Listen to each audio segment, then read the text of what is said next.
सुप्रभात, नमस्कार. मी सुवर्णा धानोरकर. बुलेटिनमध्ये आपलं सगळ्यांचं स्वागत. अनेक महत्त्वाच्या घडामोडी पुढच्या काही मिनिटांमध्ये मी तुमच्यापर्यंत पोहोचवणार आहे साम टीव्हीच्या माध्यमातून.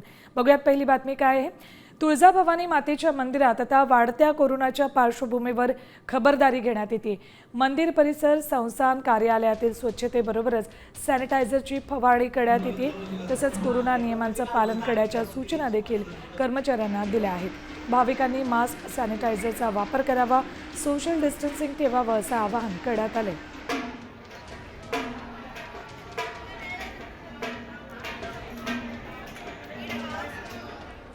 महाराष्ट्र राज्यामध्ये कोरोनाची वाढती रुग्णसंख्या लक्षात घेऊन मंदिर परिसरामध्येही भाविकांना कुठला त्रास होऊ नये यासाठी मंदिर प्रशासनातर्फे स्वच्छतेची पूर्ण काळजी घेतली जात आहे. मंदिर कर्मचाऱ्यांना कोरोनाचा प्रसार रोखण्यापासून मास्क वापरणे, सॅनिटायझर वापरणे या बाबीच्या सूचना देण्यात आलेल्या आहेत. तर राज्यात रविवारी 77 कोरोना रुग्णांची नोंद झाली. मुंबईत 25, नवी मुंबईत 4, पुण्यात 39, कोल्हापूर आणि नागपूरमध्ये प्रत्येकी एका रुग्णाची नोंद झाली. त्यामुळे सक्रिय रुग्णांची संख्या 607 वर गेली.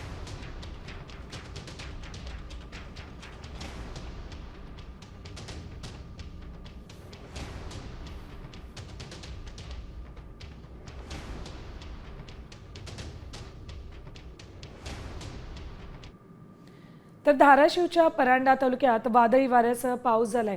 वादळी वाऱ्यामुळे रस्त्यांवर झाडांची पडझड झाली. दूध डेअरीवर झाड पडल्यानं दूध डेअरीचं नुकसान झालंय आणि 2 गायी जखमी झाल्यात. बार्शी रोडवरील पिंपळवाडी परिसरात काल चक्रीवादळाचा तडाखा बसला. रस्त्यावर झाड कोसळल्यामुळे काही काळ या ठिकाणी वाहतूक विस्कळीत झाली होती.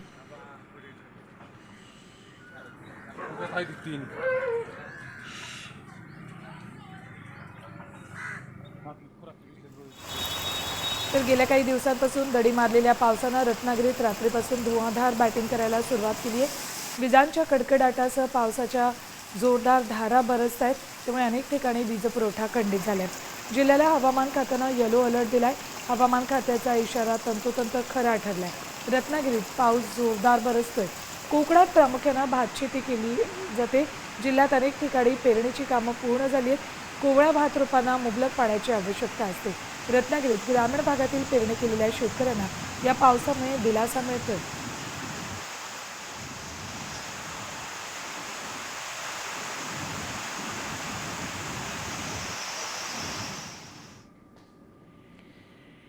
तर बंगालच्या उपसागरात तयार होत असलेला कमी दाबाचा पट्टा 12 जून नंतर विदर्भात मान्सून घेऊन येईल असा अंदाज हवामान विभागानं व्यक्त केलाय.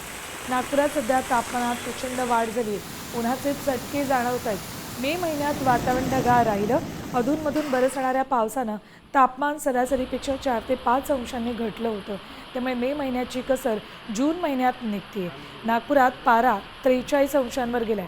पुढील 3 दिवस अशाच पद्धतीनं तुरळक पावसाचं तापमान चढ राहण्याची शक्यता आहे.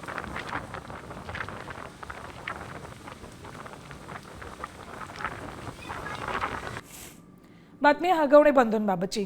बनावट कागदपत्र देऊन शस्त्र परवाना मिळवल्याप्रकरणी शशांक आणि सुशील हगवणेंच्या अडचणीत वाढ झाली आहे.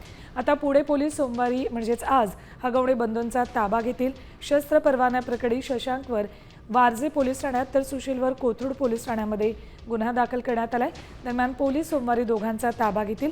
त्यांना पुणे न्यायालयात हजर केलं जाईल.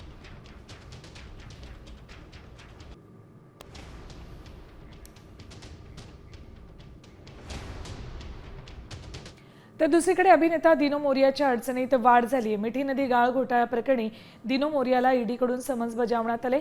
मिठी नदी घोटाळा प्रकरणातील मुख्य आरोपी केतन कदम याचे अभिनेता दिनो मोरिया आणि त्याच्या भावाशी फोनवरून संभाषण झाले. त्यानंतर चौकशीसाठी त्याला समन्स बजावण्यात आले. मिठी नदी घोटाळा प्रकरणात सहभाग असल्याचा आरोप आहे दिनो मोरियावर. घोटाळा प्रकरणातील आरोपीसोबत त्याचं संभाषण झाल्याचं उघड झालंय. त्यामुळे दिनो मोरियाच्या अडचणीत वाढ झाली आहे. गाळ काढण्याचे करार, यंत्रसामग्री भाड्याने देण्याच्या कामात याची दिनो मोरियाची भूमिका असल्याचं संशय आहे. दिनो मोरियाचा भाऊ सॅन्टिनोचाही यात सहभाग असल्याचा आरोप करण्यात आलाय.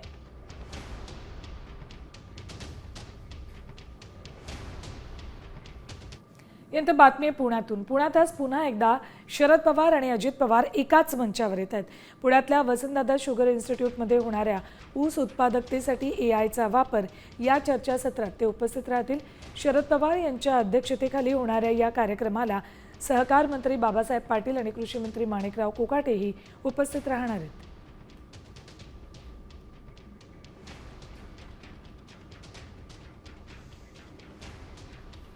यानंतर बातमी भाजपमधून. जून अखेरपर्यंत भाजप प्रदेशाध्यक्ष आणि मुंबई अध्यक्ष नियुक्तीचा निर्णय होऊ शकतो.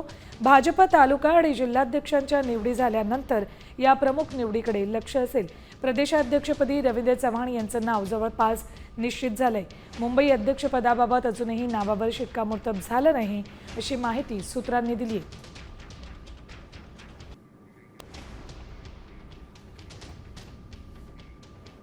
तर बातमी शिंदे सेनेतून. महापालिका निवडणुकीची तयारी शिंदे सेनेनं सुरू केली आहे. ठाण्यात आज शिंदे सेनेचा मेळावा होतोय. याला उपमुख्यमंत्री एकनाथ शिंदे यांच्यासह मंत्री अनेक नेते उपस्थित राहतील. यावेळी ठाकरे सेनेचे चंद्रहार पाटील हे शिंदे सेनेत प्रवेश करणार आहेत. चंद्रहार पाटलांनी सोशल मीडियावर पोस्ट केली आहे. यात त्यांनी सरकारसोबत जाण्याचा निर्णय घेतल्याचा उल्लेख केलाय. काय ट्विट केलेले चंद्रहार पाटील यांनी बघा. क्रीडा क्षेत्रात काम करताना बऱ्याच अडचणी, त्रुटी, गैरकारभार अनुभवले. शासन सहभागाशिवाय प्रश्न मार्गी लागणं कठीण आहे. क्रीडा क्षेत्रासह सामाजिक राजकीय क्षेत्रात काम करण्यासाठी मी आणि माझ्या सहकार्यांनी सरकारसोबत जाण्याचा निर्णय घेतलाय असं ट्विट चंद्रहार पाटील यांनी केलंय.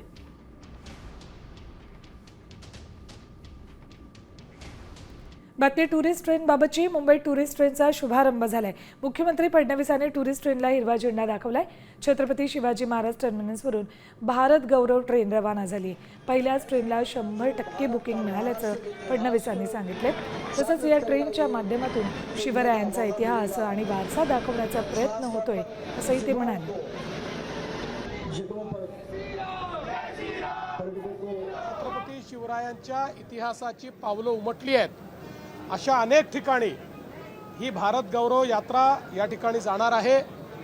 जवळपास पहिल्याच ट्रेनला 100% बुकिंग मिळालेलं आहे. 710 प्रवासी त्याच्यामध्ये चाललेले आहेत, ज्याच्यामध्ये 150च्या वर महिला आहेत. 80%च्या वर प्रवासी हे 40 वर्षापेक्षा कमी असे तरुण प्रवासी त्या ठिकाणी चाललेले आहेत. तर यानंतर बातमी आहे नेट परीक्षेबाबतची. सहाय्यक प्राध्यापक पदासाठीच्या नेट परीक्षेचं सुधारित वेळापत्रक जाहीर झालंय. यूजीसी नेट परीक्षा 25 ते 29 जून दरम्यान होईल. परीक्षेच्या 10 दिवस परीक्षा केंद्राची माहिती प्रसिद्ध होईल. यापूर्वी परीक्षा 21 ते 30 जूनमध्ये होणार असं जाहीर केलं होतं. सविस्तर माहिती यूजीसीच्या संकेतस्थळावर उपलब्ध आहे.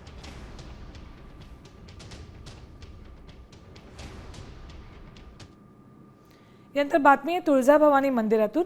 मंदिरातील दर्शन रांगेमध्ये भक्तांमध्ये फ्री स्टाईल हाणामारी झाली. लहान मुलानं उलटी केल्याच्या कारणावरून महिला आणि पुरुषांमध्ये हाणामारी झाली. 15 ते 20 मिनिटं मंदिर दर्शन रांगेत वाद झाला. त्यानंतर दर्शन रांगेचं नियोजन करणारे सिक्युरिटी गार्ड घटनास्थळी दाखल झाले. तुळजाभवानी मंदिरात रविवारी सुट्टी असल्यानं भाविकांची दर्शनासाठी मोठी गर्दी झाली होती आणि याच वेळेला हा राडा झाला.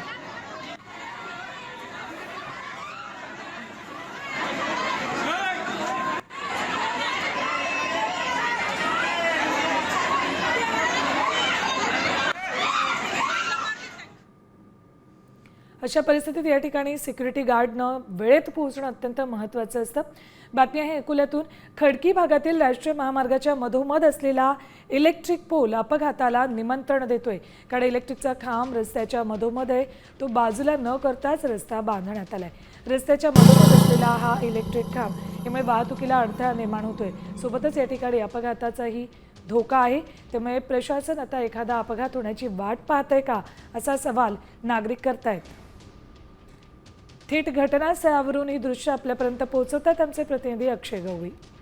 रस्त्याच्या मधोमध असलेला एक इलेक्ट्रिक पोल सध्या अकोलेकरांचं चांगलंच लक्ष वेधतंय. आपण सध्या आहो अकोल्याच्या एका रस्त्यावर आहोत. हा रस्त्यावर पोहोचू शकता आपण थेट एक रस्त्याच्या मधोमध एक इलेक्ट्रिक पोल आहे. हा इलेक्ट्रिक पोल कुठेतरी अपघाताला कारणीभूत ठरू शकतोय. विशेष म्हणजे हा जो रस्ता आहे खडकी भागातून थेट राष्ट्रीय महामार्गाला जोडणारा सर्व्हिस रस्ता आहे. हा जो आपण पाहू शकता राष्ट्रीय महामार्ग आहे. हा राष्ट्रीय मार्ग थेट मुंबई, नागपूर असा जोडणारा हा प्रमुख शहरांना जोडणारा हा महामार्ग आहे. याच महामार्गावरून खाली उतरण्यासाठी आणि या महामार्गावर परत चढण्यासाठी जो हा सर्व्हिस रस्ता आहे, या रस्त्याच्या मधोमध अगदी इलेक्ट्रिक पोल आहे. हा इलेक्ट्रिक पोल हटवण्यात यावा, जेणेकरून पुढील कुठली दुर्घटना घडू नये अशी मागणी आता वाहनधारकांकडून होत आहे. मात्र असं असताना आपण जर पाहिलं तर या सर्व्हिस रस्त्यावर 2 इलेक्ट्रिक पोल इथं रस्त्याच्या मधोमध्ये आहे. त्यामुळे कुठेतरी आता तातडीनं संबंधित विभागानं हा इलेक्ट्रिक पोल हटवावा आणि अर्थातच काढण्यात यावा अशी मागणी आता अकोलेकरांनी रेटून धरली. अक्षय गवडी, साम टीव्ही न्यूज, अकोला. नंतर पुढच्या बातम्या आपण बघूयात. बातमी जालन्यातून. जालन्याच्या डोणगावात वादळी वाऱ्यामुळे चैतन्य शाळेवरील पत्रे उडाल्यानं मोठं नुकसान झाले. पत्रे उडून थेट मैदानात पडलेत. सुदैवानं शाळेला सुट्टी असल्यानं या घटनेत कोणतीही जीवितहानी झाली नाही. मात्र पत्रे उडाल्यामुळे शाळेचं मोठं नुकसान झालंय. नाशिकसह येवल्यात अनेक गावांना वादळी वाऱ्यासह जोरदार पावसाचा तडाखा बसलाय. यावेळी अनेक घरांची पडझड झाली. छताचे पत्रे लांबून शेतात उडून गेलेत. घराची भिंत कोसळून 3 ते 4 जण जखमी झालेत.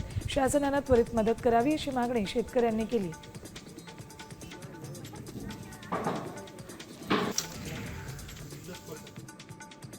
वादळी पावसामुळे जालन्यातील धार कल्याण परिसरातील घरावरचे पत्रे उडालेत. यामुळे घरातील संसारोपयोगी वस्तूसह घरात साठवलेलं धान्य देखील पाण्यात भिजलेले मोठं नुकसान झाले. काही भागात काल वादळी वाऱ्याचा मुसळधार पाऊस झालाय. जालन्यातील जनजीवन विस्कळीत झाले.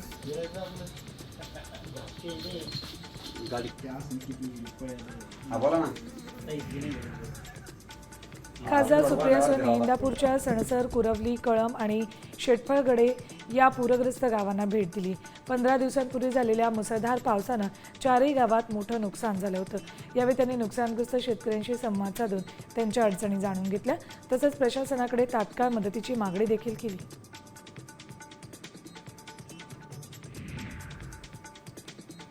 पनवेल पोलिसांनी धरण क्षेत्र आणि धबधब्यांसारख्या ठिकाणी पर्यटकांना प्रवेश बंदी केली. पनवेल तालुका पोलीस ठाण्याच्या हद्दीतील गाडेश्वर, देहरंग, मोरबे ही धरणं पर्यटकांना बंदी करण्यात आली आहे. तसंच वारदोली धबधबा, कुंडी धबधबा, हरिग्राम नदीपात्र यासह इतरही ठिकाणी पर्यटकांना बंदी घालण्यात आली.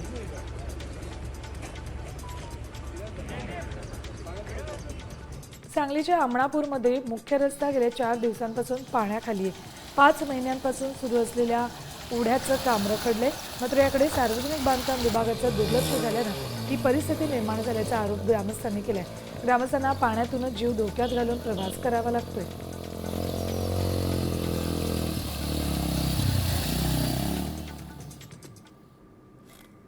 बातमी थेट रायगडावरून. स्वराज्याची राजधानी असलेल्या रायगडावर छत्रपती शिवाजी महाराज यांचा 352वा शिवराज्याभिषेक तिथीनुसार साजरा केला जातो. सोहळ्यासाठी शिवभक्तांनी गडावर गर्दी केली. सासनकाठी नाचवत शिवप्रतिमेची पालखी मिरवणूक काढण्यात आली. तसंच मर्दानी खेळांचं प्रात्यक्षिकही सादर करण्यात आलं. गडावर राज्याभिषेक सोहळ्याचा अभूतपूर्व उत्साह पाहायला मिळतोय.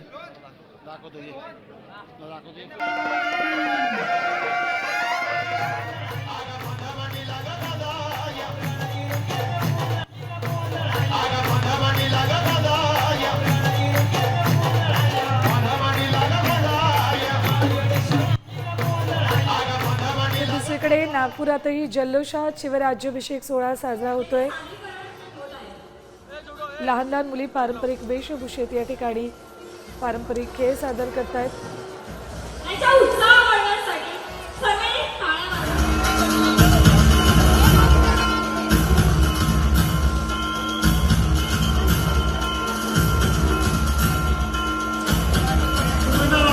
क्रीडापटू प्रात्यक्षिक करताना उत्साह त्यांच्या भरपुरी सादर करतात. एक आर्मी आणि एअरफोर्स आणि लाठी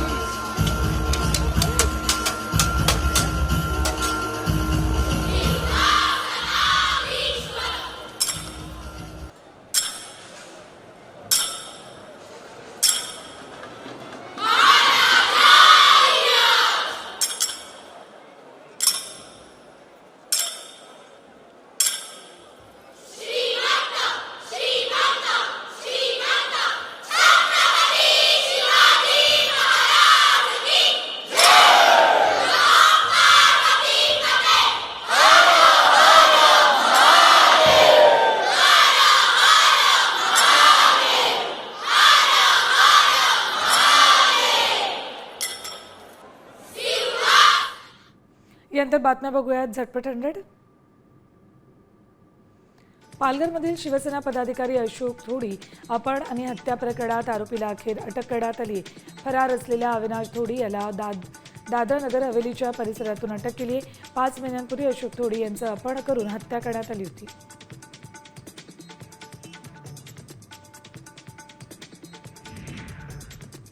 लाडकी बहीण योजनेसाठी कोणत्याही विभागाचा निधी बळकावला नाही अशी माहिती मुख्यमंत्री देवेंद्र फडणवीस यांनी दिली. लाडकी बहीण योजनेसाठीचाच निधी वापरल्याचं त्यांनी ठणकावून सांगितलं. या योजनेसाठी सामाजिक न्याय विभागाचा निधी वळवल्याचा आरोप करण्यात येतोय.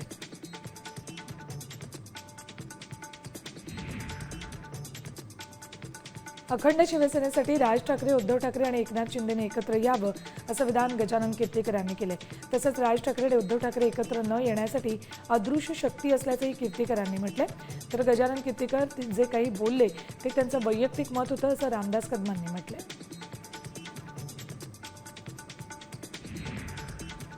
बारामती तालुक्यातील माळेगाव सहकारी साखर कारखान्याच्या निवडणुकीमुळे राजकीय वातावरण तापलंय. या संदर्भात शरद पवार यांच्या उपस्थितीत गोविंदबागेत महत्त्वाची बैठक होती. या बैठकीसाठी कार्यकर्त्यांनी गोविंदबागेत गर्दी केल्याचं पाहायला मिळालं. उपमुख्यमंत्री अजित पवार यांनी मात्र मला लढायचं असं स्पष्टपणे सांगितलंय.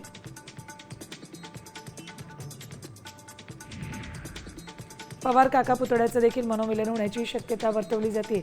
पांडुरंगाची इच्छा असल्यास बहीण भाऊ आषाढी एकादशीपर्यंत एकत्र येऊ शकतात असं मिटकरी म्हणालेत. त्यावर कार्यकर्त्यांना विश्वासात घेऊनच योग्य तो निर्णय घेतला जाईल अशी प्रतिक्रिया सुप्रिया सुळे यांनी दिली.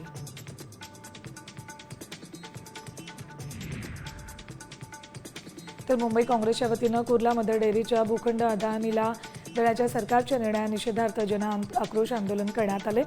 अध्यक्ष खासदार वर्षा गायकवाड यांच्या नेतृत्वात अभ्युदय बँक, नेहरूनगर, कुर्ला पूर्व इथून मदर डेअरीपर्यंत मोर्चा काढण्यात आला. तर काँग्रेसच्या कार्यकर्त्यांना पोलिसांनी ताब्यात घेतलं.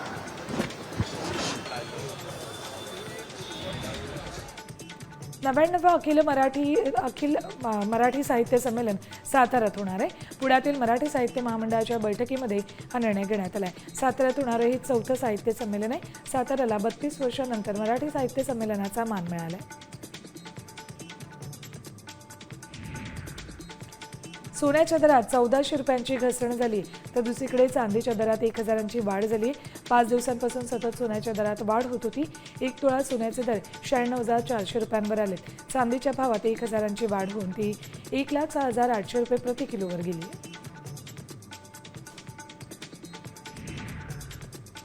पावसामुळे पालेभाज्यांच्या लागवडीवर परिणाम झाल्यानं बाजारात आवक कमी होते. त्यामुळे सर्व प्रकारच्या पालेभाज्यांचे दर कडाडलेत. मे महिन्यातच पावसामुळे पालेभाज्या तसंच फळभाज्यांचं मोठं नुकसान झाले. चांगल्या प्रतीच्या पालेभाज्यांचे दर तेजीत आहे अशी माहिती पालेभाजी व्यापाऱ्यांनी दिली. प्रवाशांना आता थेट रेल्वेतून कार घेऊन कोकणात जाता येणार आहे. कोकण रेल्वेच्या भन्नाट योजनेमुळे कोकणात जाणाऱ्या प्रवाशांना फायदा होणार आहे. कोकणात जाणाऱ्या प्रवाशांसाठी आता रो रेल्वे सुरू केली जाते. यामुळे कोकणात जाणाऱ्या प्रवाशांना आता 4चाकी वाहन रेल्वेतून नेता येणार आहे.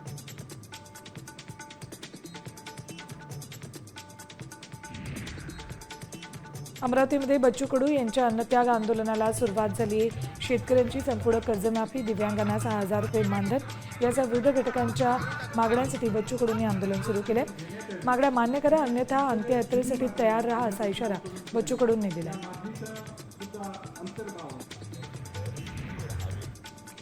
पोषण आहार शिजवणाऱ्या आधारवड बहुउद्देशीय संस्थेच्या कर्मचाऱ्यांनी मनमाडमध्ये मोर्चा काढला.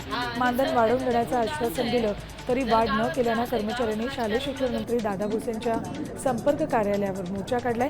यावेळी भुसेंनी मोर्चेकऱ्यांच्या भावना ऐकून घेतल्या. शिवसेना शिंदे गटाचे आमदार चंद्रकांत रघुवंशीच्या विरोधात नंदुरबारमध्ये आदिवासी संघटना आक्रमक झाल्यात. रघुवंशीने आदिवासी समाजाबद्दल अपशब्द वापरले होते. मात्र आमदारांवर गुन्हा दाखल होत नसल्यानं आदिवासी संघटना आक्रमक झाल्यात. गुन्हा दाखल न झाल्यामुळे शहादा शहर बंदची हाक संघटनेच्या वतीनं देण्यात आली.